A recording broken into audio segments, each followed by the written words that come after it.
ሰላም የተወደዳችሁ የኤርሳት ቴሌቪዥን ተከታታዮች፣ ለዛሬ ሐምሌ 17 ቀን 2026 የተሰናዱ የረፋድ ዜናዎችን ወደ እናንተ ማድረስ እንጀምራለን። እንድትከታተሉን በአክብሮት እንጠይቃለን። አበይት ነጥቦችን በቅድሚያ በኤርትራ ያለውን ስርዓት ለመለወጥ ተቃውሞ ከውስጥ መምጣት እንዳለበት ተገለጸ። የጅቡቲ መከላከያ ሚኒስቴር አረፉ። የትራምፕ አስተዳደር የስደተኞችን ጥቅማ ጥቅም ሊከለክል መሆኑ ተነገረ። የአሜሪካ ጦር ዛሬም በኢራን ጥቃቱን መቀጠሉ ተገለጸ። የኮሎምቢያው ተመራጭ ፕሬዝዳንት ከእስራኤል ጋር ያለውን ጥምረት ለማደስ ቃል ገቡ። ባርሴሎና ኒኮ ዊሊያምስን ለማስፈረም የተደረገው ሙከራ ሊሳካ ለመቻሉ ተገለጸ። ወደ ዝርዝር ዜናዎች እናልፋለን። ከኛ ጋር ቆዩ።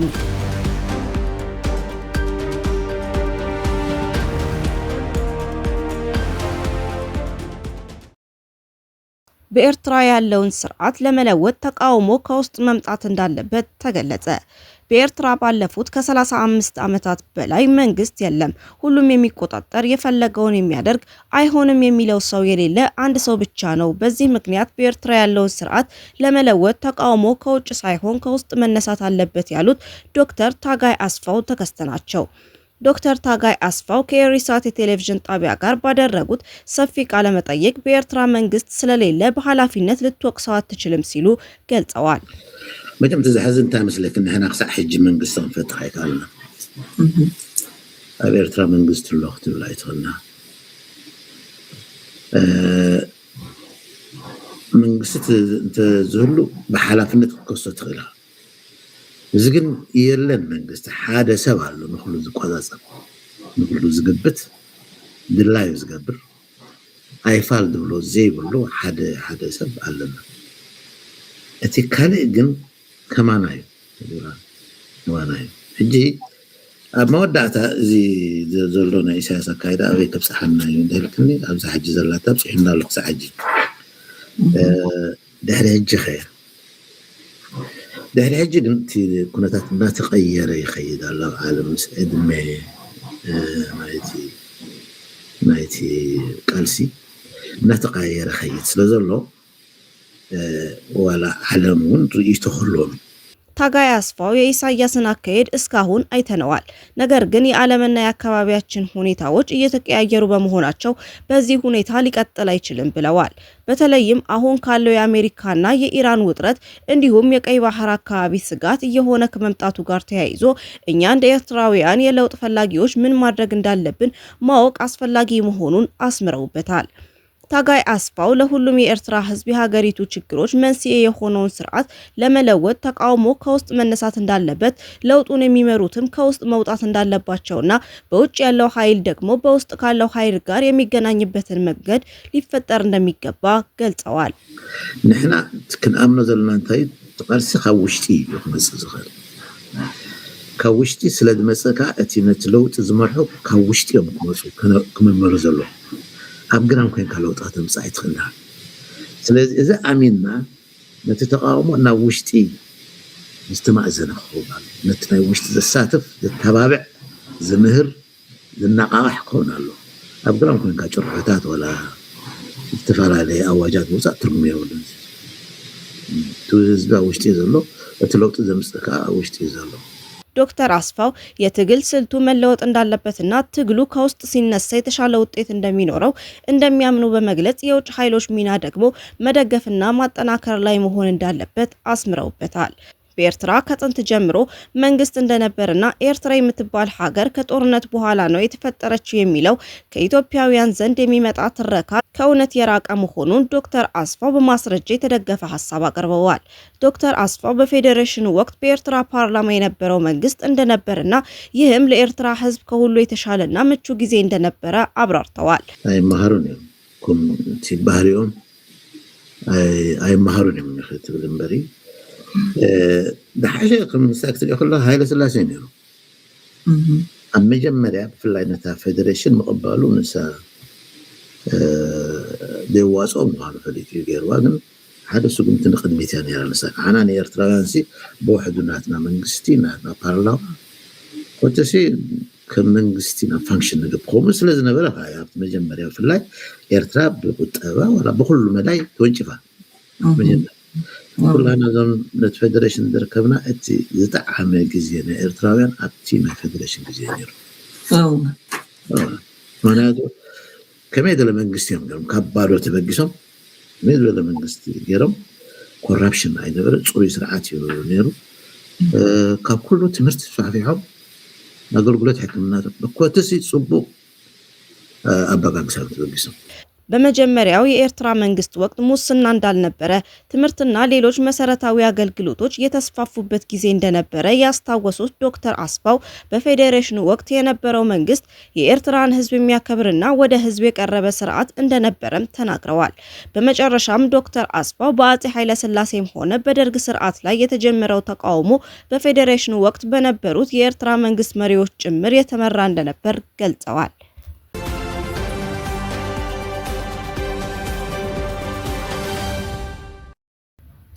የጅቡቲ መከላከያ ሚኒስቴር አረፉ።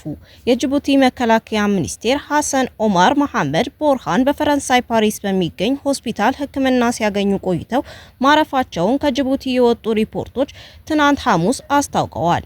የጅቡቲ መንግስት ባወጣው መግለጫ ሚኒስቴሩ ትናንት ሐሙስ ጠዋት በፓሪስ በሚገኘው ሆስፒታል ሕክምና ሲደረግላቸው ቆይቶ እንዳረፉ ገልጿል። ፕሬዝዳንት እስማኤል ኦማር ጉሌ ባስተላለፉት መግለጫ በሐሰን ኦማር መሐመድ ቦርሃን ህልፈት እጅግ አዝነናል። በሀገራችን ታማኝና ብቁ ከሆኑ የመንግስት አገልጋዮች አንዱን አጥታለች ብለዋል። መግለጫው አክሎም ፕሬዝዳንቱ የመጨረሻ ክብራቸውን ለመስጠት ወደ ሚኒስቴሩ አስክሬን ወደሚገኝበት ፓሪስ ያለው ሆስፒታል ማቅናታቸውን ገልጸዋል። የጅቡቲ ጠቅላይ ሚኒስትር አብዱል ቃድር መሐመድ ካሚል በላኩት የሐዘን መልእክት የቦርሃን ህልፈት በመንግስትና በታጣቂ ኃይሎች ውስጥ ትልቅ ክፍተት የሚፈጥር ኪሳራ ነው ብለዋል። ሐሰን ኦማር መሐመድ ቦርሃን ከ2019 ዓ.ም ጀምሮ የጅቡቲ መከላከያና የፓርላማ ጉዳዮች ሚኒስቴር ሆነው ሲያገለግሉ ቆይተዋል። በቆይታቸውም የሀገሪቱን የመከላከያ ፖሊሲዎችና ወታደራዊ ጉዳዮች በቅርብ ሲከታተሉ እንደነበር ቲአርቲ አፍሪካ ዘገባ ያመለክታል።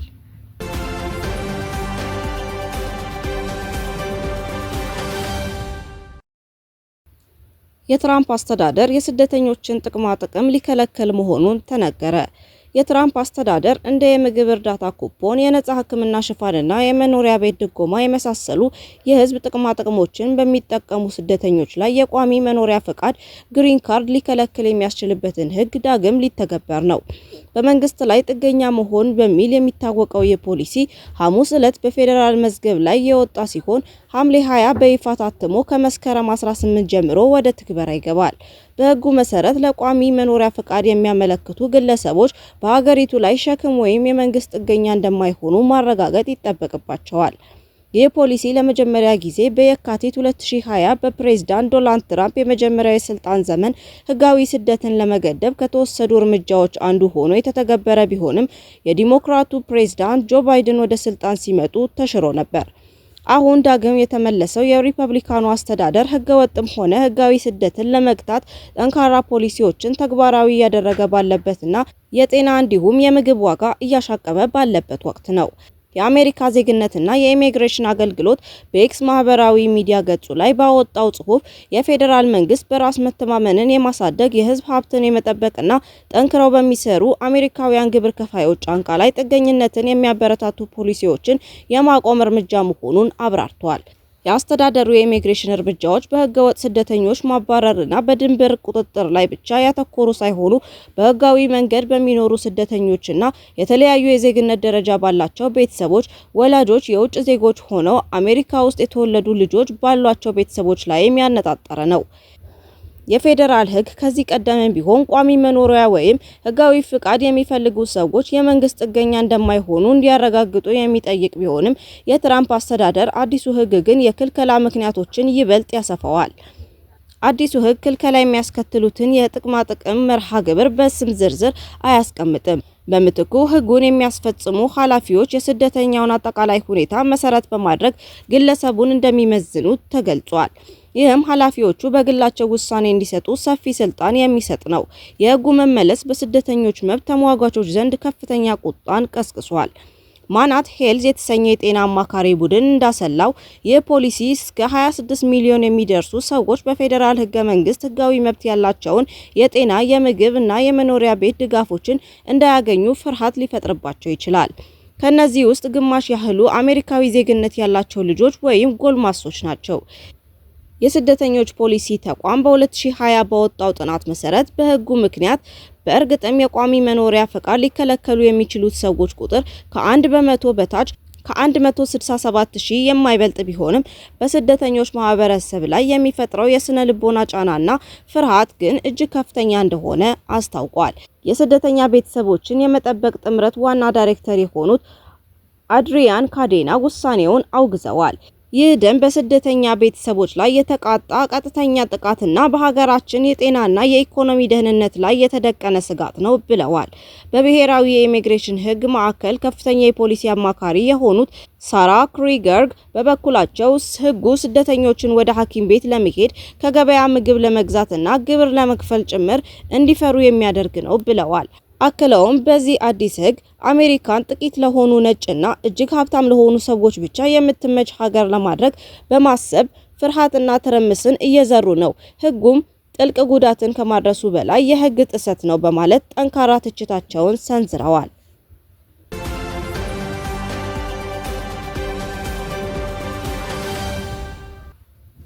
የአሜሪካ ጦር ዛሬም በኢራን ጥቃቱን መቀጠሉን ተገለጸ። የአሜሪካ ጦር ማዕከላዊ እዝ ለስድስተኛ ተከታታይ ቀን አዲሱን የአየር ጥቃት ዙር በግሪንዊች ሰዓት አቆጣጠር ከምሽቱ 1 ሰዓት ላይ መጀመሩን አስታውቋል። እዙ ባወጣው መግለጫ የጥቃቱን ኢላማዎች በግልጽ አላስቀመጠም። በተጨማሪም በጥቃቱ የቆሰሉ ወይም የሞቱ ሰዎች ስለመኖራቸው እንዲሁም የትኛው የአሜሪካ ጦር ክፍል በዚህ ዘመቻ ላይ የተሳተፈ እንደሆነ በዝርዝር የገለጸው ነገር የለም። ይሁን እንጂ ማዕከላዊ እዙ የዚህን ስድስተኛ ምሽት የአየር ጥቃት ተልዕኮ ዓላማ በተመለከተ በቀጣዮቹ ሰዓታት ተጨማሪ ማብራሪያ ያወጣል ተብሎ ይጠበቃል።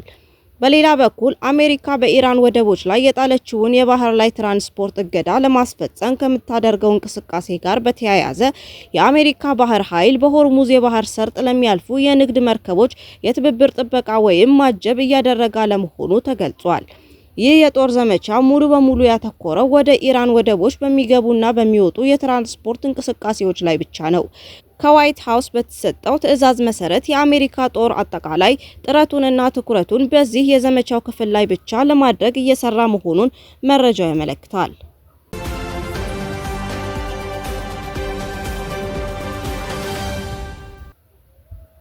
የኮሎምቢያው ተመራጭ ፕሬዝዳንት ከእስራኤል ጋር ያለውን ጥምረት ለማደስ ቃል ገቡ። የኮሎምቢያው ተመራጭ ፕሬዝዳንት አቤላርዶ ዴላ ኤስፕሪዬላ ከእስራኤል ጋር ያለውን ታሪካዊ ጥምረት እንደገና ለማደስ በሚያደርጉት ጥረት አካል የሀገሪቱን ኤምባሲ ወደ እስራኤል ለማዛወር ቃል መግባታቸውን የጽህፈት ቤታቸው መግለጫ ይፋ አደረገ። መግለጫው አክሎም ኮሎምቢያ በዓለም አቀፍ የፍትህ ፍርድ ቤት ደቡብ አፍሪካ በእስራኤል ላይ በከፈተችው የክስ ሂደት ውስጥ ጣልቃ በመግባት ያቀረበችውን አቤቱታ ሙሉ በሙሉ እንደምታነሳ አስታውቋል። በዓለም አቀፍ ፍርድ ቤት የቀረበውና ትልቅ ትኩረት የሳበው ይህ ክስ እስራኤል በጋዛ ሰርጥ እያካሄደች ባለው ጦርነት የዘር ማጥፋት ወንጀል እየፈጸመች ነው የሚል ውንጀላ ያቀረበ ነው። የሀገር መከላከያ ፓርቲ የተሰኘው የቀኝ ዘመም ኃይል መሪ የሆኑት ዴላ ኤስፕሪዬላ በእስራኤል ላይ ያላቸው አቋም የቀደሙትን የግራ ዘመም ፕሬዝዳንት ጉስታቮ ፔትሮን ፖሊሲ ሙሉ በሙሉ የሚቀለብስ ነው። የቀድሞ ፕሬዝዳንት ጉስታቮ ፔትሮን በእስራኤል ላይ በነበራቸው የሰላ ትችትና ተቃውሞ በግንባር ቀደምትነት ይታወቁ ነበር።